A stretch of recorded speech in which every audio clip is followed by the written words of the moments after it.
there is uncertainty because of tariffs and tariffs will impact global growth, तो ज़रूर इसका भी कोई ना कोई इम्पैक्ट भारत की अर्थव्यवस्था पे आएगा, जीडीपी ग्रोथ पे आएगा, लेकिन वो एक बहुत छोटे से क्षेत्र को जो है, जो एक्सपोर्ट क्षेत्र हमारा है, उसी को केवल इम्पैक्ट करेगा। और exports as a percentage of our GDP is approximately 15%. More or less, SIP is the most classic, way of investing into the markets. And I would say keep it simple, keep following your SIPs. Don't get too confused by many of these other concepts. Sometimes confusion also leads to, people actually not taking any action. अगर हम इन extremes को हटा दें, अगर आप market को कहीं ना कहीं एवरेज के आसपास +-10-15% के टाइम पकड़ रहे हैं और उस ऐसे समय में निवेश कर रहे हैं, तो मेरा मानना है 13 से 14% is what you should expect from a equity fund, pure equity, 100% equity fund. लेकिन साइडलाइंस पे जब आप इन्वेस्टर से बात करें, हर इन्वेस्टर की चाहत यही है कि मेरे को बहुत जल्दी रिच बनना है। We all want to become wealthy very fast. This is the biggest mistake that investors make. This journey of becoming wealthy by way of stock market investments requires a very big sacrifice, and that is called patience.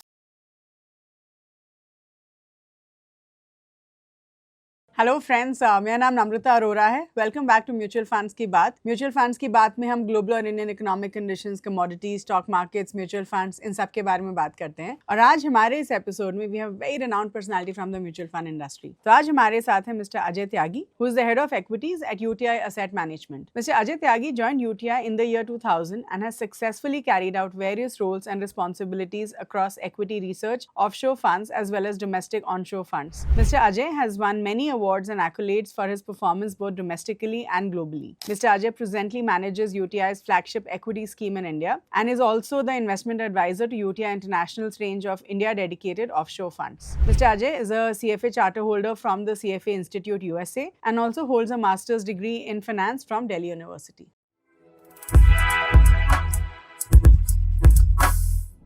Hello everyone, and welcome back to Mutual Fund Ki Baat. Thank you so much for joining us again this week.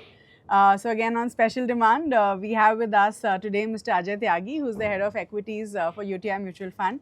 Ajay sir, thank you so much for joining us again today for this particular episode. And we're always glad to have you back on our show. So thank you so much for giving us your time. Pleasure is ours. Thank you so much. तो Ajay sir, जो मेरा आपके लिए पहला सवाल रहेगा, that's around India's GDP forecast. And हम सब जानते हैं कि ग्लोबली अगर हम देखें तो बहुत सारा जियोपॉलिटिकल टर्मोइल चल रहा है, बहुत सारे अनसर्टेनिटीज़ हैं, ट्रम्प टैरिफ्स हैं, so many countries fighting with each other. लेकिन फिर भी S&P has raised India's GDP growth forecast to 6.5%। तो अजय सर, ये बताइए कि how are we placed in terms of economy, and also कि जब हम बात करते हैं तो आपको लगता है कि स्मॉल या मिड कैप कंपनीज़ किस तरीके से इंडिया की इस ग्रोथ स्टोरी में कंट्रीब्यूट करेंगी? श्योर, बहुत अच्छा सवाल है नम्रता जी। इसको दो भागों में डिवाइड करते हैं। The first part of your question is GDP growth. देखिए, अगर हम अपने जीडीपी ग्रोथ के रियल सोर्सेज को स्टडी करें तो बहुत स्पष्ट तरीके से ये हमें समझ में आता है और दिखाई देता है कि 65 से 70% of our GDP is coming from domestic consumption. मतलब जिसको हम मिडिल क्लास कंजम्पशन भी बोलते हैं, वो कहीं ना कहीं हमारी नींव है इकोनॉमिक ग्रोथ की। आपने बात करी कि there is uncertainty because of tariffs and tariffs will impact global growth, तो ज़रूर इसका भी कोई ना कोई इम्पैक्ट भारत की अर्थव्यवस्था पे आएगा, जीडीपी ग्रोथ पे आएगा, लेकिन वो एक बहुत छोटे से क्षेत्र को जो है, जो एक्सपोर्ट क्षेत्र हमारा है, उसी को केवल इम्पैक्ट करेगा। और exports as a percentage of our GDP is approximately 15%। Okay. जो मूल रूप से आप कह सकते हैं कि हमारी जीडीपी ग्रोथ का एक सबसे ज़्यादा बड़ा और अहम भाग है, वो डोमेस्टिक कंजम्पशन से आता है, जो कि 65 से 70% है। तो may be tariffs impact us, लेकिन वो हमारे जीडीपी ग्रोथ को बहुत ज़्यादा हिला नहीं सकते। हो सकता है कि 7% की जगह हम 6.5 ग्रो करें। अब ये अनुमान और फोरकास्ट है, इसके ऊपर हम एकदम 100% भरोसा तो नहीं रख सकते, बट हो सकता है 6.5 की जगह हम 6 ग्रो करें। लेकिन बहुत ज़्यादा मैं समझता हूँ प्लस माइनस 0.5 to 1% की रेंज में ग्लोबल टैरिफ्स का इम्पैक्ट रह सकता है इंडिया की ग्रोथ के ऊपर। आपके प्रश्न का दूसरा भाग था मिड एंड स्मॉल कैप। देखिए यहाँ पे मैं कहीं ना कहीं थोड़ा सा एक कॉशियस टोन रखूँगा। स्मॉल एंड मिड कैप्स के बारे में जो आम निवेशक है उनकी राय इस वक्त ये है कि देखिए small and mid caps is that part of the segment जो कि बहुत हाई ग्रोथ सेगमेंट है, और हाई ग्रोथ होने की वजह से उनके स्टॉक प्राइसेस भी बहुत बेटर मूव करेंगे कंपेयर टू लार्ज कैप्स। लेकिन अगर आप पिछले 20-25 साल के डेटा को स्टडी करें तो ज़रूर mid caps slightly out perform large caps, but please beer in Okay. Mind I have use the word slightly. और आप ये नहीं कह सकते कि पिछले 25 सालों में जीडीपी ग्रोथ 6.5, 7.5, और जबकि आपको याद होगा 2005 से 2010 के दौर में 8.5-9% ग्रोथ भी इंडियन जीडीपी की हुई थी। कहीं ना कहीं high growth does not mean कि mid and small caps will do well. By the way, 6.5% growth is average growth for the Indian economy. अनुमान यही है कि हम इसी दर से आगे बढ़ेंगे अगले 3 से 5 सालों में। ये अपने आप में कोई कारण नहीं हो सकता मिड और स्मॉल कैप्स को अच्छा करने का, बल्कि मैं ये ज़रूर एक चेतावनी देना चाहता हूँ कि क्योंकि मिड और स्मॉल कैप्स इस वक्त एक्सपेंसिव हैं, हमारा मानना ये है कि अगले 3 सालों में मिड और स्मॉल कैप्स से रिटर्न की अपेक्षा आपको कम रखनी चाहिए, क्योंकि स्टार्टिंग वैल्यूएशन बहुत हाई है। Ajay sir, I was just reading this report which said कि मिड और स्मॉल कैप्स में कोविड के बाद बहुत ज़्यादा लोगों ने इन्वेस्ट किया था, then it stop for a while and अभी again you see that surge in mid and small cap investing and like you rightly said कि शायद अगले 2 या 3 साल में या 3 या 4 साल में you may not expect great returns, लेकिन अभी क्रेज़ बहुत ज़्यादा है मिड और स्मॉल कैप्स का। So I mean what do you have to say about this? Namrata ji, मैं तो खाली एक चेतावनी ज़रूर देना चाहता हूँ निवेशकों को कि वो सोच रहे हैं कि जिस तरीके से लास्ट 3 से 5 साल में मिड और स्मॉल कैप्स में रिटर्न बनी है, वही सिलसिला जारी रहेगा आगे जाकर भी। लेकिन वैल्यूएशन जो मिड और स्मॉल कैप्स की हैं, उसको देखते हुए हमें तो ज़रूर ऐसा लगता है कि रिटर्न्स नरम रहेंगी अगले 3 से 5 साल। जो पिछले 5 सालों में देखा गया है उसके मुकाबले में तो रिटर्न्स काफ़ी कमज़ोर रहेंगी। देखिए, मिड और स्मॉल कैप्स अगर अच्छा करते हैं, फंडामेंटली रेवेन्यू ग्रोथ अच्छा दिखाते हैं, प्रॉफिट ग्रोथ अच्छा दिखाते हैं, तो इसका मतलब ये नहीं है कि रिटर्न्स भी जो है स्ट्रॉन्ग रहेंगी, क्योंकि मार्केट्स के अंदर वैल्यूएशन को सामने रखना हमेशा ज़रूरी रहता है। अगर वैल्यूएशंस ऑलरेडी इस स्ट्रेंथ को डिस्काउंट कर रही हैं, मतलब ये वैल्यूएशंस आर ऑलरेडी कंसिडरिंग कि देखिए ग्रोथ बहुत अच्छी रहने वाली है, तो अपने आप में वो एक नेगेटिव इंडिकेशन रहता है। और जैसा कि मैंने बोला, अगर आप लास्ट 10-15 साल की एवरेज वैल्यूएशंस देखें मिड और स्मॉल कैप्स की, उसके मुकाबले फ़िलहाल जो उनकी वैल्यूएशंस हैं वो करीबन 50 से 70% प्रीमियम पे है। So the markets are already discounting very very high growth from mid and small caps, and that is why जो आज का जो वैल्यूएशन मल्टीपल है वो एवरेज स्तर से बहुत ज़्यादा प्रीमियम पे है। तो ये ज़रूर चिंता का विषय है, और मैं तो यही कहूँगा कि हमारे लिए चिंता का विषय है। हम अपने निवेशकों को यही हिदायत दे रहे हैं कि देखिए कॉशियस रहिए। इसका मतलब ये नहीं है कि मिड और स्मॉल कैप्स बेच के निकल जाइए, बट कॉशियस रहना बहुत ज़रूरी है। अपेक्षा थोड़ा रिटर्न्स की जो है मिड और स्मॉल कैप से आपको कम रखने की ज़रूरत है। कम रखनी जी। चाहिए। So now let's get to the theme for this particular episode। और हमारे इस particular episode में हम ज़्यादातर मल्टी कैप फंड्स के ऊपर बात करने वाले हैं। So first help us understand कि एक मल्टी कैप फंड क्या एक इन्वेस्टर के लिए ज़रूरी है? Do you think an investor needs multi cap funds in his or her portfolio? क्योंकि जो मल्टी कैप फंड्स होते हैं वो आपके पोर्टफोलियो को large cap, mid cap, small cap में बैलेंस आउट करते हैं, बट आई ऑल्सो थिंक कि बहुत सारे मल्टी कैप फंड्स काफ़ी लार्ज कैप की तरफ भी बायस्ड हैं। So help us understand both ways कि अगर मल्टी कैप फंड है तो क्या वो ज़रूरी है, एंड अगर लार्ज कैप की तरफ ज़्यादा फोकस्ड है तो इज़ इट गुड और इज़ इट नॉट गुड? तो देखिए, सबसे पहले तो ये समझते हैं कि मल्टी कैप जो कैटेगरी है वो है क्या, उसकी डेफिनेशन क्या है। मल्टी कैप कैटेगरी की एक सरल डेफिनेशन है कि आपको मिनिमम कम से कम 25% तीनों मार्केट कैप्स में रखना है। तो आपको 25% लार्ज कैप में निवेश करना है, कम से कम 25% मिड कैप्स में कम से कम निवेश करना है और 25% आपको मिनिमम स्मॉल कैप्स में निवेश करना है। तो अपने आप में थोड़ा सा बैलेंस आउट हो जाता है। अब ये ज़रूर है कि हो सकता है कि काफ़ी फंड हाउसेज़ ने लार्ज कैप में 40 या 45% निवेश किया हो और मिड और स्मॉल कैप में 25 से 30 के बीच में किया हो। बट अमूमन देखा ये गया है कि अमंगस्ट ऑल कैटेगरीज जो कि सेबी ने डिफाइन करी हुई हैं और जो म्यूचुअल फंड्स में आपको देखने को मिलती हैं, मल्टी कैप फंड्स का एलोकेशन सबसे ज़्यादा स्प्रेड आउट रहता है अमंगस्ट द 3 मार्केट कैप्स। तो ये तो रही पहली बात। ये तो रही इनकी परिभाषा मल्टी कैप्स की। आपका पहला प्रश्न ये था कि क्या ये अच्छी कैटेगरी है, क्या इसमें हमें हमेशा निवेश करना चाहिए? देखिए, इसका कोई एक सीधा जवाब मैं नहीं दे पाऊँगा। अपने आप में इस कैटेगरी की खूबसूरती ये है कि निवेशक इस कैटेगरी में इन्वेस्ट करके लार्ज, मिड, स्मॉल तीनों के अंदर अपना एक्सपोजर बना सकता है। भले ही लार्ज कैप का प्रोपोर्शन थोड़ा ज़्यादा रहे compare to mid and small cap, लेकिन जैसा कि मैंने कहा, मिड और स्मॉल कम से कम 50% ज़रूर रहेंगे। वो तो डेफिनेशन के अनुसार उनको रहना ही है। बल्कि जिस तरीके से हम भी अपना मिड कैप फंड देखते हैं, क्योंकि nobody wants to invest right at the cut off, आप कम से कम 3 से 4% मार्जिन ज़रूर लेके चलते हैं। तो अगर अनिवार्य है 25% मिड कैप में निवेश करना, तो कहीं न कहीं थोड़ा आप मार्जिन लेके 27-28% मिड कैप्स में इन्वेस्ट करते हैं, 27-28% ही स्मॉल कैप में करते हैं, तो आप समझिए 55 से 60% के बीच में मिड लार्ज प्लस कैप में। स्मॉल में निवेश रहेगा। तो इस कैटेगरी की खूबसूरती ये है कि आप इसमें निवेश करके सारे मार्केट कैप सेगमेंट्स के अंदर कुछ ना कुछ एक्सपोजर हासिल कर सकते हैं। क्या ये अनिवार्य है हर निवेशक के लिए? मैं ये नहीं कहूँगा। अगर निवेशक अपने आप में एक अच्छा लार्ज कैप फंड ढूंढ सकता है और साथ के साथ में एक अच्छा मिड कैप फंड ढूंढ सकता है, तो जो फाइनल रिजल्ट आएगा वो भी उसके जो एसेट एलोकेशन के अनुसार बन सकता है। तीसरी और अहम बात देखिए, जब आप 30 साल के हैं और आपने अपना करियर शुरू किया है और आपने म्यूचुअल फंड में अपना निवेश शुरू किया है, तब आपको मिड और स्मॉल में कहीं न कहीं एसेट एलोकेशन ज़्यादा रखने की ज़रूरत है।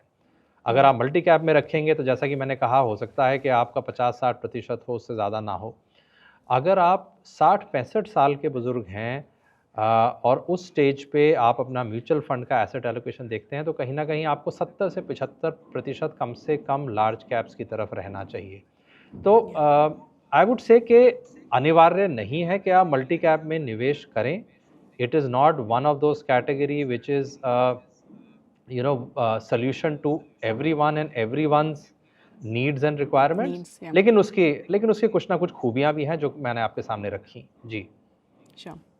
आपने अजय सर खूबियाँ तो बता दी, how about the risk? So do you think जब हम मल्टी कैप फंड्स में रिस्क की बात करते हैं तो उसमें रिस्क क्या होते हैं?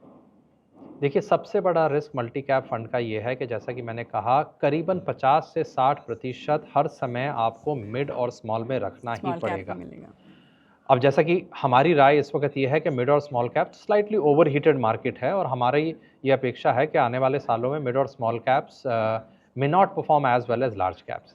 अगर आप इस वक्त मल्टी कैप फंड में इन्वेस्टेड हैं, तो अगर आप चाहें या ना चाहें, आपका 50 से 60% तो मिड और स्मॉल कैप में इन्वेस्टेड है। तो ये थोड़ा कई बार एक आप समझ सकते हैं कि रिस्क फैक्टर हो सकता है कि ना चाहते हुए भी आपका minimum exposure to this category of small and mid can be very high. Fair enough. So बहुत सारे इन्वेस्टर्स जो होते हैं वो अलग अलग स्ट्रैटेजीज़ के बेसिस पे इन्वेस्ट करते हैं। Like for example, you have growth investors, you have value investors. Similarly ऐसे ही इन्वेस्टिंग स्टाइल्स भी होते हैं, जैसे ग्रोथ स्टाइल ऑफ इन्वेस्टिंग होता है, value style of investing, blended style of investing. So please help us understand कि क्या हमारे पोर्टफोलियो में ये सारे स्टाइल्स होने चाहिए, क्या एक या दो स्टाइल्स होने चाहिए, किस प्रपोर्शन में होने चाहिए, या हमें स्टाइल्स के बारे में सोचना ही नहीं चाहिए? What do you think? Namrata, बहुत अच्छा सवाल है आपने जो किया, और ये बहुत इवॉल्विंग सब्जेक्ट है। आपका जो ये प्रश्न है, मैं कहता हूँ कि ज़्यादा करके एडवाइज़र्स इस बारे में नहीं सोचते हैं, ज़्यादा करके आम निवेशक इस बारे में नहीं सोचते। ज़्यादा करके निवेशक सोचते हैं लार्ज, मिड, स्मॉल, इसमें हमारा क्या एलोकेशन होना चाहिए। अगर हमने बखूबी सोच लिया है कि लार्ज में इतना और मिड में इतना, तो कहीं न कहीं हमने एक बहुत बेहतरीन एसेट एलोकेशन प्लान तैयार कर लिया है अपने लिए, अपने क्लाइंट्स के लिए।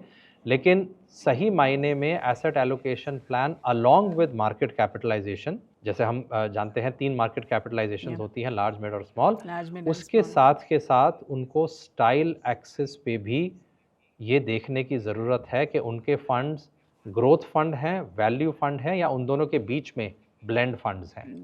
तो ये जैसा कि मैंने कहा इवॉल्विंग सब्जेक्ट है, इस बारे में बहुत ज़्यादा इस वक्त विचार नहीं रखे जा रहे हैं, लेकिन आने वाले समय में आप देखेंगे कि हमको इस बारे में भी along with market capitalisation related allocation, हमें ये भी सोचना पड़ेगा कि स्टाइल रिलेटेड एलोकेशन हमारा कितना होना चाहिए। फ़िलहाल मैं संक्षिप्त में इतना ही कहना चाहूँगा कि देखिए, when you are making a portfolio, आप अपने पोर्टफोलियो को किसी एक स्टाइल की तरफ ना झुकाएं ज़्यादा। अगर आप ग्रोथ की तरफ सारा झुकाव रखेंगे तो कुछ उस दौर में जब ग्रोथ फंड्स अच्छा नहीं कर रहे, आपको ज़रूर निराशा होगी। और ज़्यादा करके यही होता है कि आफ्टर 1 और 2 और 3 years of consistent under performance आप सोचते हैं कि देखिए ये हमारा निवेश गलत गया है, हमारे फंड सिलेक्शन गलत गई है, हम यहाँ से निकाल के किसी और फंड में डालते हैं। Typically you invest in funds which have done well in the last 3 years, और मार्केट के अंदर स्टाइल हमेशा हर 2-3 साल में चेंज होता रहता है। तो आप गलत समय पे फॉर इंस्टेंस ग्रोथ फंड से निकल के वैल्यू फंड में जाएंगे और 2-3 साल के बाद वही सिलसिला दोबारा दोहराएगा जब आप वैल्यू स्टाइल से फ्रस्ट्रेट होकर वापस ग्रोथ में जाएंगे। इसीलिए हम हमेशा ये सलाह देते हैं कि देखिए स्टाइल एक्सिस पे भी अपना आप को अच्छी तरह डाइवर्सिफाई करके रखिए। आपके पोर्टफोलियो में कुछ ग्रोथ फंड्स होने चाहिए, कुछ वैल्यू फंड्स होने चाहिए, कुछ ब्लेंडेड फंड्स होने चाहिए, तभी कहीं ना कहीं आपने अपने आप को बहुत बढ़िया तरीके से डाइवर्सिफाई किया है। Okay, but Ajay sir, do you think कि ये जो स्टाइल्स ऑफ इन्वेस्टिंग होते हैं, are they link to risk? So can we say कि अगर आप उतना ज़्यादा रिस्क नहीं लेना चाहते हैं तब आप शायद वैल्यू फंड्स में इन्वेस्ट करिए। If you are looking at high growth in terms of very high returns, तब आप ग्रोथ स्टाइल में इन्वेस्ट करिए। So do you think it is link to risk और नो? बिल्कुल भी नहीं नम्रता जी। वैल्यू फंड्स की अपनी एक रिस्क रहती है, जिस तरीके से वो स्टॉक सेलेक्ट करते हैं। ग्रोथ फंड्स की अपने आप में एक रिस्क रहती है। ग्रोथ में रिस्क ये रहता है कि कंपनी बहुत बढ़िया है, बहुत बढ़िया रेट से ग्रो कर रही है, are you over paying for that company, वो उसके अंदर सबसे बड़ा रिस्क फैक्टर रहता है। वैल्यू फंड के अंदर जैसा कि उनका नेम सजेस्ट करता है, you find very very cheap stocks, लेकिन वहाँ रिस्क फैक्टर ये होता है, is it cheap for a reason, जिसको हम बहुत बार अपने फाइनेंशियल जार्गन्स में वैल्यू ट्रैप भी बोलते हैं कि आपने कोई बहुत सस्ती कंपनी तो पकड़ ली, लेकिन वो वैल्यू ट्रैप निकली। एक्चुअल में उसके बिजनेस में एक बहुत बड़ा रिस्क था आने वाले सालों में, जो शुरुआत में दिखाई नहीं दिया। तो देखिए रिस्क फैक्टर सब में है। There is a risk of overpaying on growth, there is a risk of actually getting trapped in a very poor business on the value side, और ब्लेंड उसके अंदर बीच में है, उसके अपने रिस्क हैं। तो नहीं, मैं उसको रिस्क के साथ नहीं जोड़ूंगा। आपको कहीं ना कहीं मार्केट कैप एक्सिस पे डाइवर्सिफाई होना है और स्टाइल एक्सिस पे भी डाइवर्सिफाई होना है जी। Okay, so Ajay sir, next question, since you are the head of equities, help us understand at UTI AMC आपका जो stock picking strategy रहता है वो क्या रहता है across all your equity funds, right? तो across all your equity funds आप कैसे select करते हैं stocks? And then I'll ask you a follow-up question once you give me this answer. अगर मैं बहुत सरल तरीके से आपके सामने और निवेशकों के सामने इस चीज़ को रखना चाहूँ कि हमारी कोर फिलॉसफी क्या है, तो वो यही है कि देखिए स्टॉक प्राइस से प्रभावित मत होइए। What the business stands for is the only thing you should B concerned about. Underlying business के ट्रेंड्स क्या रहने वाले हैं, उनकी आउटकम्स क्या होने वाली हैं अगले 3 से 5 साल, इसी से हमें दिशा मिलनी चाहिए, इसी से हमें कहीं ना कहीं कन्विक्शन आनी चाहिए, ना कि ट्रेंड क्या चल रहा है फ़िलहाल में। अगर ट्रम्प टैरिफ्स आए तो कौन से सेक्टर्स अच्छा करेंगे, कौन से सेक्टर्स बुरा करेंगे, अगर इंटरेस्ट रेट्स कम हुए तो कौन से बैंक्स अगले 3 महीने में अच्छा करेंगे या कौन से बैंक्स अगले 3 महीने में बुरा करेंगे। ये चीज़ हम ज़रूर पढ़ते हैं, लेकिन उसके ऊपर हमारा बहुत ज़्यादा कुछ झुकाव नहीं रहता है। हमारा सारा झुकाव ये रहता है कि देखिए हम बहुत सारी चीज़ फोरकास्ट नहीं कर सकते यहाँ बैठ के। अगले 1 साल में टैरिफ्स का क्या रुख रहने वाला है, finally will Trump decide to get a very good deal with countries, or maybe he will get frustrated and therefore slap a 20% tariff or a 25% tariff. We don't know, we don't have answers to it. तो rather than predicting many factors, और आप इस बात से ज़रूर सहमत होंगे कि स्टॉक मार्केट में हज़ारों फैक्टर्स हैं और उन हज़ारों फैक्टर्स को प्रेडिक्ट करना इम्पॉसिबल है। तो हमारी कोर फिलॉसफी यही है कि आप कहीं ना कहीं ये जाके स्टडी करिए कि जो भी कोई बिज़नेस है जिसको आप स्टडी कर रहे हैं वो कस्टमर की नीड फुलफ़िल कर पा रहा है या नहीं। अगर वो नीड फुलफ़िल कर पा रहा है तो उसके कोई सब्स्टिट्यूट्स हो सकते हैं या नहीं। अगर सब्स्टिट्यूट्स नहीं हैं तो अपनी इंडस्ट्री के अंदर is it a very profitable player and can it withstand slow down. Economy के अंदर अप्स एंड डाउन्स बहुत स्वाभाविक रहते हैं। During weak phases of the economy can the business sustain itself profitably. Last but not the least, आप जिस valuation पे उसको खरीद रहे हैं, is that valuation making sense और नॉट। तो सारा का सारा जो हमारा आप कह सकते हैं एक फोकस है वो है starting from the business, trying to see कि भाई ये अगले 5 साल बिजनेस क्यों ग्रो करेगा, वो कस्टमर की कौन सी नीड फुलफिल कर रहा है, क्या वो नीड अनमेट नीड है, क्या वो डिमांड एक ऐसी डिमांड है जो बहुत अर्ली स्टेज पे है और मार्केट में सैचुरेशन नहीं हुआ है, या फिर आप कह सकते हैं जो प्रोडक्ट या सर्विस वो कंपनी रिप्रेजेंट कर रही है वो प्रोडक्ट या सर्विस का पेनिट्रेशन लेवल बहुत लो है।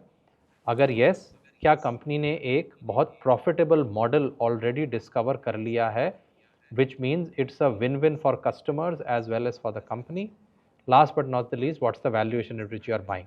Once you start focusing on this, many of the other questions that trouble investors actually automatically fade away.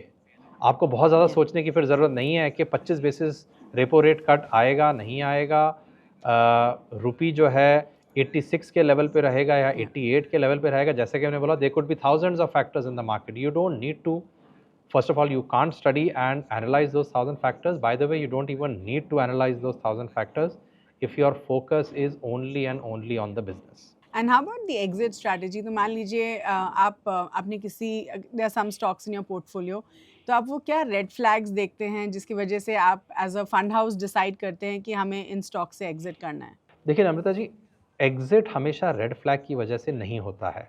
Red flag अपने आप में जिस तरीके से अमूमन इस शब्द को इस्तेमाल किया जाता है, red flag means there is some governance issue, there is some balance sheet issue. Balance sheet में लिवरेज बहुत हो गया है, डेट बहुत हो गया है जो कि सस्टेनेबल नहीं है, या फिर मैनेजमेंट ने कुछ ऐसी हरकत करी है जिसको हम मिस गवर्नेंस के नज़रिए से देख रहे हैं। So these are the typical red flags. Of course when there is a red flag you exit, but हमेशा आप रेड फ्लैग की वजह से एग्जिट नहीं करते। Red flags are usually in the minority. 80 से 90% जो कारण एग्जिट का होता है वो रिलेटेड है, जो कि मैंने आपको अभी फ़िलहाल बताया कि हम क्यों किस तरीके से किसी भी कंपनी का एनालिसिस करते हैं। मिसाल के तौर पे देखिए, there could be a company which could be into soaps and detergents. 80 के दशक में, 90 के दशक में, 2000 के दशक में उस कंपनी ने बहुत बेहतरीन किया, क्योंकि उस टाइम पे the penetration of soaps and detergents was very very low and the company was showing very strong growth. Company आज भी बहुत मजबूत है, आज भी बहुत ज़्यादा आई वुड से बेहतरीन तरीके से चलाई जा रही है, देयर पॉलिसीज़ आर फाइन। लेकिन हमारे देश में फ़िलहाल सोप्स एंड डिटर्जेंट्स का पेनिट्रेशन करीबन 90% के ऊपर हो चुका है ऑलरेडी। तो इसका मतलब जो ग्रोथ होगी it will be in line with your real GDP growth, 6-7%। तो हमारे लिए ऐसी कंपनी को एग्जिट करना स्वाभाविक है, क्योंकि अगर वो कंपनी केवल 6-7-8% पे ग्रो करेगी तो कंपाउंडिंग भी उसी रेट पे रहेगी। उसके मुकाबले कोई और कंपनी जो मान लीजिए पिज़्ज़ा बेच रही है, QSR कंपनी है जिसको हम क्विक सर्विस रेस्टोरेंट बोलते हैं, उसमें बहुत बढ़िया और बेहतरीन ग्रोथ आ रही है, क्योंकि the customer wallet is shifting towards what we call as discretionary items. तेल, साबुन, डिटर्जेंट लोग मतलब डबल और ट्रिपल नहीं खरीद सकते, जितनी आवश्यकता है केवल उसी के अनुसार खरीदेंगे। लेकिन अगर आप महीने में एक बार जाते थे अपनी फैमिली के साथ किसी रेस्टोरेंट, अब आप महीने में 2 बार भी जा सकते हैं, 3 बार भी जा सकते हैं। तो कहीं ना कहीं आप कह सकते हैं डिस्क्रिशनरी की तरफ कंज्यूमर का झुकाव हो रहा है, और इसीलिए इस सेगमेंट में ग्रोथ अच्छी आएगी। तो जिन सेगमेंट्स में ग्रोथ कम आती है या हमारा अनुमान है कि कम रहेगी या कमज़ोर रहेगी, वहाँ से हम एग्ज़िट करते हैं और ज़्यादा करके ऐसे सेक्टर्स में निवेश करते हैं जहाँ पे ग्रोथ अच्छी रहने वाली है, मजबूत रहने वाली है। और यहीं पे मैंने आपको ये कहा था कि हम पेनिट्रेशन लेवल स्टडी करते हैं, उस कैटेगरी का पेनिट्रेशन कितना है, ये अनिवार्य है हमें समझना। जी। Yeah. So it's not necessarily red flags. It could just be relevance कम हो रहा है, and so many other factors that you mentioned so beautifully. Thank you. Yeah. Ji. Sure. So Ajay sir, my next question to you is around SIPs, and हम सब जानते हैं कि SIP के बारे में अब बहुत ज़्यादा awareness है, बल्कि हमने देखा है कि in the last 5 years जो SIP रिटेंशन रेट है वो काफ़ी बड़ा है, which I think in itself is an amazing thing, क्योंकि I think as an industry हम कितना बताते हैं लोगों को for so many years now कि SIP रोकनी नहीं चाहिए no matter what happens, and AMFI का डेटा भी एग्जैक्टली यही दिखाता है कि जो इन्वेस्टर्स की SIP होल्डिंग्स हैं दे लॉन्गर देन एवर बिफोर। तो पिछले 5 सालों में SIP असेट्स डेफिनेटली बढ़े हैं। So please help us understand कि जो SIPs होती हैं वो हमें वेल्थ क्रिएशन में कैसे मदद करती हैं। But I also want you to talk a little bit about smart SIPs and tell us कि जो स्मार्ट SIP होती हैं क्या वो रेगुलर SIP से बेटर हैं या फिर regular SIPs are an equally good option for an investor. So let us first discuss the first part of your question. देखिए SIP, अगर मैं बहुत सिंपल शब्दों में बोलूँ, किसी भी निवेशक में अनुशासन फूंक के भर देता है। अपने आप में इन्वेस्टर्स हमेशा मार्केट्स की दिशा स्टडी करते हैं, ये भी स्टडी करते हैं कि देखिए अगले 6 महीने अच्छा रहने वाला है, बुरा रहने वाला है। मैं जहाँ पे भी जाता हूँ in terms of my interactions with investors and also advisors and distributors, everybody has this favorite question, what do you think about the markets over the next 6 months? We don't want investors to double guess about the market, क्योंकि ये अपने आप में this is injurious to their long term wealth creation. SIP एक ऐसा जरिया है जो बहुत ही अनुशासित तरीके से आपको फोर्स करता है मार्केट में इन्वेस्ट करने का हर माह या हर तिमाही, और एक तरह से आपको कभी भी मार्केट्स को प्रेडिक्ट करने की ज़रूरत नहीं पड़ती है। आपकी कुछ सेविंग्स हैं, आप उस सेविंग्स को अनुशासित तरीके से मार्केट्स में डालें और over a period of 10 and 15 and 20 years you will create big wealth. So सबसे जो बेहतरीन मैं समझ सकता हूँ वेल्थ क्रिएशन की जर्नी हो सकती है वो SIP के माध्यम से हो सकती है।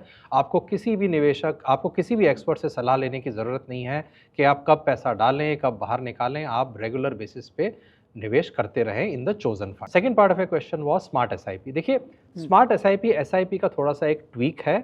मैं नहीं समझता कि उसके फीचर्स इतने बढ़िया हैं कि every investor should be looking at smart SIP। उदाहरण के तौर पे मैं आपको एक छोटा सा एग्जांपल दे देता हूँ। मान लीजिए आपने 10,000 रुपये की SIP करी है in any one of the funds. अगर बाज़ार बहुत तेज़ी से गिरते हैं तो वो 10,000 की जगह you can start to invest may be 12,000 automatically, क्योंकि बाज़ार गिरे हैं और आपका टोटल जो कॉर्पस है it has gone down may be below your actual invested value. Your SIP amount instead of 10,000 will automatically become 12,000, क्योंकि आप गिरे हुए बाज़ारों का एक तरीके से एडवांटेज लेना चाह रहे हैं।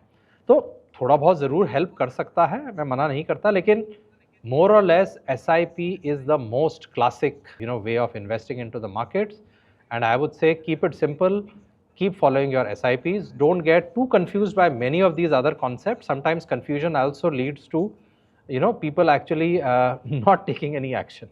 I agree. But then what do you think about step-up SIPs? Because I think step-up SIP is कि आप एक regular time पे या every year for example एक small percentage से अपना SIP amount automatically बढ़ा रहे हैं, which is not linked to market condition in general. So do you think step-up SIP अच्छा है? I mean, बिल्कुल अच्छा है compared to a regular SIP, yeah. अगर आपको लगता है कि आपकी सेविंग्स ओवरऑल बढ़ने वाली हैं हर साल, आप स्टेप अप SIP ले सकते हैं। देखिए नम्रता जी, कहीं ना कहीं थोड़ा एक फ्लेक्सिबिलिटी निवेशक के पास हमेशा रहनी चाहिए। Our expenses also sometimes grow unexpectedly, so I would say in the same SIP you can always go back and increase the amount. A step up SIP automatically will increase that amount. Go for a step up SIP when you are very sure that your income levels and therefore your savings are also going to increase year after year. Therefore, a step up in your SIP amount will not be a burden. Sure. All right, so now let me ask you about a very interesting category जिसके बारे में शायद हमने अपने किसी भी episode में बहुत ज़्यादा डिस्कशन नहीं किया है, and I would like you to talk about it, which is around fund of funds. तो सबसे पहले आप हमारे निवेशकों को ये बताइए कि फंड ऑफ फंड्स होते क्या हैं, एंड एक जो इन्वेस्टर है वो फंड ऑफ फंड से कैसे बेनिफिट करता है। So maybe you can tell us about the advantages and disadvantages of fund of funds. And मैं आपसे इसलिए पूछ रही हूँ क्योंकि हमने देखा कि सिर्फ जून के महीने में there was a record net inflow of about 8,600 odd rupees only in this particular category, right? So please tell us कि ये कैटेगरी सडनली इतना क्यों बढ़ रहा है, एंड हमारे इन्वेस्टर्स को क्या करना चाहिए? Let's first understand the definition of fund of funds. Actually उसका जो नाम है उसी के अंदर उसकी डेफिनेशन भी छुपी हुई है। ऐसे फंड जो अपना निवेश डायरेक्टली किसी स्टॉक में नहीं करते हैं पर दूसरे किसी फंड के अंदर निवेश करते हैं, उनका नाम हो जाता है फंड ऑफ फंड्स। तो जैसे कि आप देखें, यूटीआई फ्लेक्सी कैप फंड है, it has a portfolio of 55 stocks. हमारा सारा निवेश इन 55 लिस्टेड सिक्योरिटीज़ में है। अगर यहीं पे instead of investing into stocks हमारा निवेश 5 अलग अलग फंड्स में हो जाएगा तो हमारा फंड कहलाएगा एक फंड ऑफ फंड। अब फंड ऑफ फंड के एडवांटेजेस क्या हैं? देखिए, एडवांटेजेस ये हैं कि आप बहुत सारी चीज़ें कर सकते हैं without bothering the investor. For instance, you can create a fund of 3 और 4 डिफरेंट सेक्टर्स। मान लीजिए आपको लगता है कि देखिए at any point of time हम 3 या 4 सेक्टोरल फंड्स में निवेश करना चाहते हैं जिनके बारे में हमारा ओपिनियन है कि अगले 2 से 3 साल में ये सेक्टर्स अच्छा करेंगे, तो आप एक फंड ऑफ फंड्स लॉन्च कर सकते हैं जिसके अंदर निवेश केवल 3 से 4 सेक्टोरल फंड्स के अंदर ही रहेगा। तो ये अपने आप में एक तरीके से एक अच्छा प्रोडक्ट हो जाता है जहाँ पे इन्वेस्टर को एक कॉन्सेंट्रेटेड तरीके से सेक्टोरल एक्सपोजर मिल जाता है of not one single sector which can be very high risk, but of 3 और 4 डिफरेंट सेक्टर्स जहाँ पे थोड़ा रिस्क डाइवर्सिफाई होगी, but at the same time where the expectation of the fund manager is कि अगले 3-4 साल में सेक्टर्स अच्छा कर सकते हैं। दूसरा एडवांटेज फंड ऑफ फंड का देखिए ये है कि टैक्सेशन इज़ मोर फेवरेबल। मान लीजिए कोई निवेशक अपने आप से 2 या 3 फंड्स में निवेश कर रहा है, 2 या 3 सेक्टोरल, इसी उदाहरण को अगर हम आगे बढ़ाएं, 2 या 3 सेक्टोरल फंड्स में निवेश कर रहा है और वहाँ से मान लीजिए किसी एक फंड से निकल के वो किसी और डिफरेंट फंड में जाना चाहता है, उसके ऊपर एक टैक्सेशन का भार ज़रूर रहेगा। अगर वो 1 साल के भीतर में निकल रहा है तो 20% टैक्स लगेगा, और अगर वो लॉन्ग टर्म है, 1 साल के बाद निकल रहे हैं तो 12.5%। फंड ऑफ फंड्स में अगर जो मदर फंड है किसी एक फंड से निकल के दूसरे फंड में जाता है तो उसको कोई टैक्सेशन नहीं होता है। तो टैक्सेशन एक बहुत इंपॉर्टेंट फैसेट है। फंड ऑफ फंड्स में टैक्सेशन खाली जब ही होगा जब निवेशक फाइनली अपना पैसा उस एफओएफ से बाहर निकालेगा। जब फीडर फंड या मदर फंड आप कह लें, अगर मदर फंड किसी फंड से निकाल के किसी और फंड में जाता है तो इसके ऊपर कोई टैक्स इंसिडेंस नहीं लगता है। तो ये एक आप समझ सकते हैं कि एक बहुत बड़ा टैक्स एडवांटेज है। Normal investor investing into 3 different funds, when he tries to move from one fund to the other, there is incidence of taxation. In a fund of fund, when the feeder fund is moving from one fund to the other, there is no taxation. तो ये इसका दूसरा बड़ा advantage है। तीसरा advantage है, देखिए, mutual fund houses can experiment with a lot of themes by way of launching fund of funds, और निवेशक को बहुत ज़्यादा चिंता करने की ज़रूरत नहीं है। फंड मैनेजर अपने आप से ये तय करता है कि देखिए हम कौन से 2 या 3 फंड्स कंबाइन करके निवेशक को एक बहुत बढ़िया एक आउटकम दे सकते हैं विद रिस्क्स इन माइंड। तो ये कुछ एक एडवांटेजेस हैं फंड ऑफ फंड कैटेगरी के, तभी वो धीरे धीरे पॉपुलर भी हो रही है। जी, हाउ अबाउट डिसएडवांटेजेस? कुछ ना कुछ तो होगा ही। सबसे बड़ा disadvantage, you are losing simplicity. देखिए, सिंप्लिसिटी अपने आप में बाज़ारों में एक बहुत बड़ा एक एडवांटेज है। हम बहुत बार निवेशकों से बोलते हैं कि देखिए, अगर आपको ये इक्वेशन बहुत कंफ्यूजिंग लग रही है, आपको कुछ समझ में नहीं आ रहा है, कुछ मत करिए, निफ्टी 50 इंडेक्स में पैसा डाल दीजिए। रिटर्न्स हो सकता है 1-1.5% कम आएंगी ओवर अ 10-15 ईयर पीरियड, लेकिन you will still get a good ride on India's economy and India stock market. तो वो एक एक्सट्रीम है जहाँ पे आप बहुत ज़्यादा सिंपल रख रहे हैं अपने निवेश को। ये एक दूसरे एक्सट्रीम पे है जहाँ पे obviously you are making it more complex. तो हर तरीके के इन्वेस्टर हैं। देखिए, some people like yellow colour which I hate, and some people hate blue colour which I love. So जितने निवेशक उतनी ही उनकी आप कह सकते हैं कुछ प्रेफरेंसेस रहती हैं, उसी के हिसाब से अलग अलग प्रोडक्ट्स जो है इजाद किए जाते हैं। So do you think fund of funds could actually be for matured investors? कि मतलब जो investors शायद जी। म्यूचुअल फंड जर्नी काफ़ी टाइम से देख चुके हैं, उनके लिए शायद ये बेटर प्रोडक्ट्स हैं, not for a young new age investor. Would that be right? Absolutely, absolutely. Anybody wanting to avoid confusion, who's finding it difficult to understand, fund of funds may not be, the product for them. Okay. Now let me ask you a very simple question, and especially जब मैं निवेशकों से बात करती हूँ on a daily basis, for example, तो मुझे ये सवाल हमेशा पूछा जाता है कि हम अपने equity investments में से कितना returns expect करें, right? कि अगर and everyone has a different threshold. Like I do believe कि हर इन्वेस्टर अलग रहता है, हर इन्वेस्टर का इक्विटी से या अपने इन्वेस्टमेंट से रिटर्न एक्सपेक्टेशन शायद अलग होता है. समवन कुड से कि मेरे लिए 12% भी बहुत है, कोई बोल सकता है कि मेरे लिए 20% भी कम है, राइट? बट अगर हम एक गाइडलाइन दें कि इतना आप एक्सपेक्ट करिए, उसके ऊपर जो है वो अपना बोनस समझिए, तो what would your answer be? 13 से 15%. This is So the you think average that's- return investors should expect. There are times when investors may only get 10-11% even over a 5-year period. उसका simple कारण ये है, अगर आप बाज़ारों में जब निवेश कर रहे हैं, जब वो ऑलरेडी बहुत एक्सपेंसिव हैं, तो obviously your future returns will be lower. कई बार 17-18% भी 5 साल में देखने को मिल जाता है, provided you have invested at a time when markets were very very cheap. मिसाल के तौर पे अगर आपने कोविड के दौरान मार्च, अप्रैल, मई के महीनों में निवेश किया होगा, you are already sitting on 17-18% returns.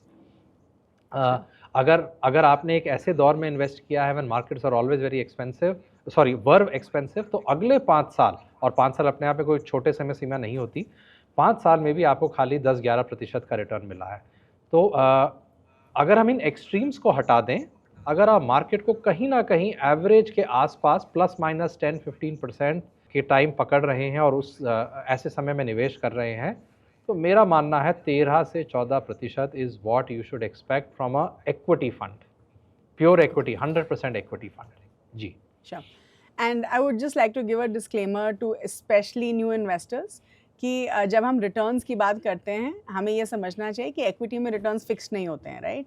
So which means अगर अजय सर बोल रहे हैं 13 से 15%, इसका मतलब ये नहीं है कि हर फंड आपको 13 से 15% देगा ही देगा.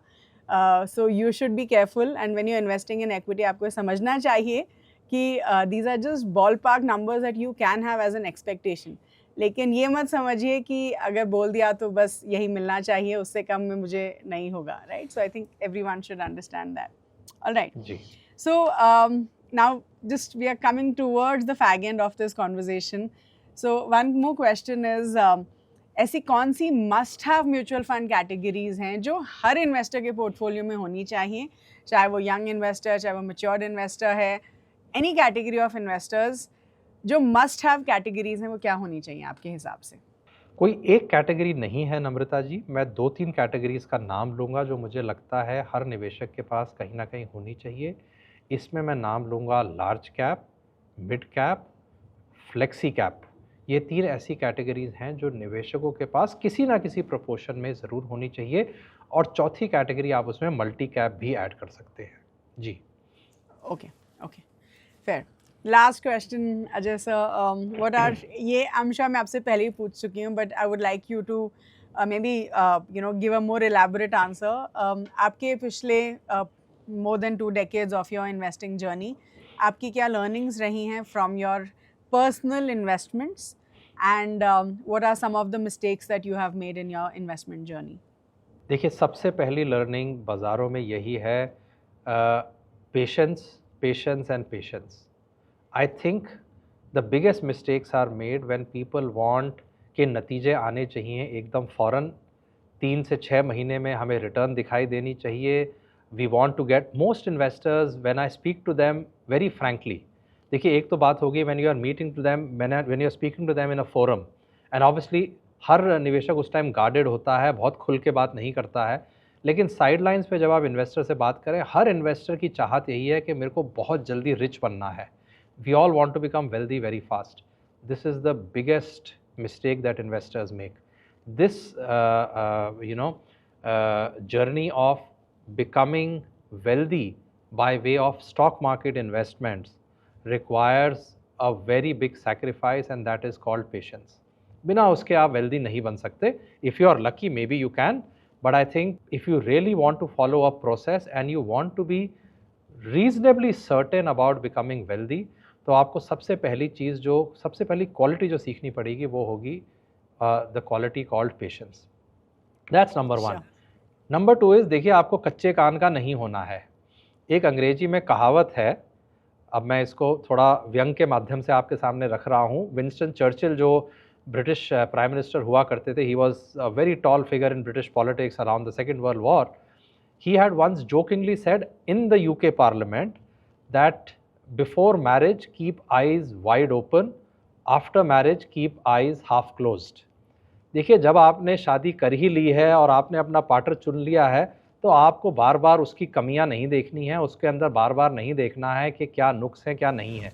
उसी तरह जब स्टॉक सिलेक्शन हो गया है, म्यूचुअल फंड सिलेक्शन हो गया है, आपको अपनी कन्विक्शन नहीं हिलानी है. आपको बार बार नहीं देखना है कि देखिए इसकी लास्ट 1 मंथ की रिटर्न अच्छी है, इसकी नहीं है, ये पर्टिकुलर सेक्टर हो सकता है अच्छा नहीं करेगा अगले 6 महीने. You have to keep eyes half closed. Eyes wide open can lead to a lot of noise coming in, और आप उस नॉइज़ को फ़िल्टर नहीं कर पाएंगे और उस नॉइज़ की वजह से आप मिस्टेक्स करेंगे. तो जैसे पेशेंस अनिवार्य है, वैसे ही साथ में टू कीप नॉइज़ आउट. बहुत सारी चीज़ों पे आप ध्यान नहीं रख सकते. CNBC कम से कम देखिए, जो खबरें रोज़ की रोज़ आती रहती हैं वो कम से कम पढ़िए. That is the second most important thing. Third important thing is asset allocation. देखिए, आपकी रिक्वायरमेंट अलग हो सकती है मेरी रिक्वायरमेंट से, और मेरी रिक्वायरमेंट अलग हो सकती है किसी 60-65 साल के रिटायर्ड इन्वेस्टर से. Each one of us have a different requirement, therefore our asset allocation is different. तो देखिए, यही कुछ एक चीज़ें हैं, लर्निंग्स हैं जो हमें सामने रखनी है. ये अपने आप में एक ऐसा टॉपिक है जिस पे मैं और आप 1 घंटे तक चर्चा कर सकते हैं. बट अगर मैं ब्रीफ में बोलूँ, patience, keeping away noise and focusing only on very, very few factors. And number 3, please draw an asset allocation plan and stick to that asset allocation plan. Yeah. Sure. Wonderful. Thank you so much, Ajay sir. I think it was wonderful. Lot of great insights today, honestly. And thank you so much for giving us your time again today. So we hope we'll get you back again. But thank you so much for your time today. Thank you. Take care. Thank you, Namrata ji. Wow, that was such a wonderful conversation with Mr. Ajay. I'm sure आप सबको बहुत कुछ सीखने के लिए मिला होगा.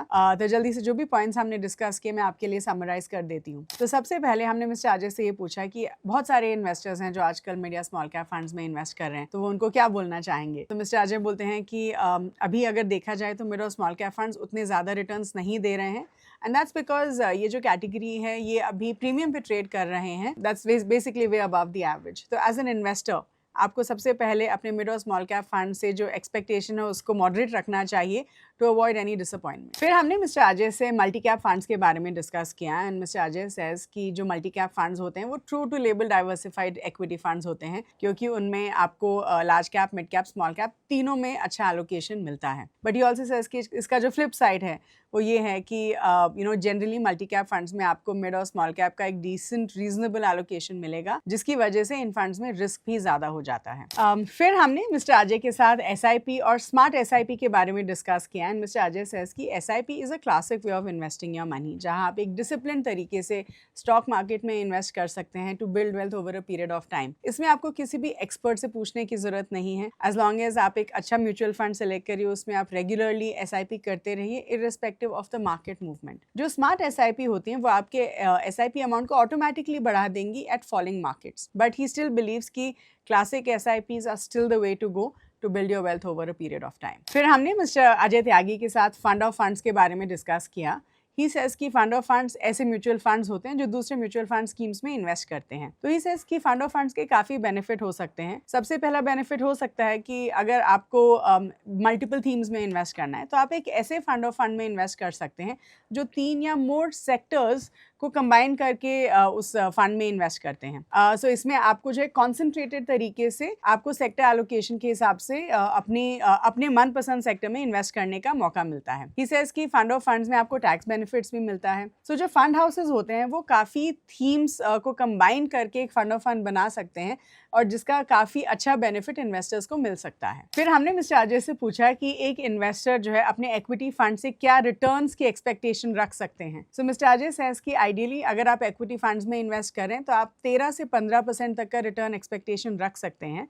This would be your average annual returns. He says कि ऑफ कोर्स ये डिपेंड करता है कि लेट्स से अगर आपने तब इन्वेस्ट किया जब मार्केट सस्ती थी तो आपको बेटर रिटर्न्स भी मिल सकते हैं, लेकिन अगर हम एक्सट्रीम्स को निकाल दें so 13 से 15% would be a reasonable expectation, but of course as investors I think सारे investors को ये समझना चाहिए कि equity funds आपको guaranteed returns नहीं देते हैं। फिर हमने मिस्टर अजय त्यागी से must have mutual funds के बारे में पूछा कि एक इन्वेस्टर के पोर्टफोलियो में वो कौन सी कैटेगरीज हैं जो होनी चाहिए। He says कि at equity fund levels you could look at large cap funds, mid cap funds, flexi cap funds and multi cap funds। फिर हमने मिस्टर अजय के साथ उनकी कुछ learnings के बारे में पूछा from equity investing and mister Ajay says कि जो सबसे ज़रूरी चीज़ है when you investing in equities is patience. अगर आप पेशेंस के साथ इन्वेस्ट करेंगे तब आप रिटर्न्स बनाएंगे। ही सेज कि बहुत सारे इन्वेस्टर्स जो बहुत क्विक रिटर्न्स चेज करते हैं वो आपको नहीं करना चाहिए। Don't be greedy, just have patience and you will get there. He also says कि मार्केट नॉइज को एलिमिनेट करिए and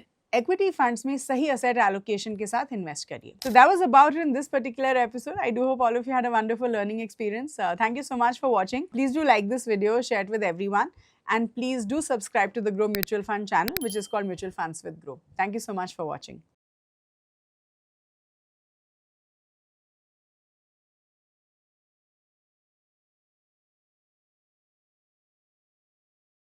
Mutual fund investments are subject to market risks. Read all scheme-related documents carefully.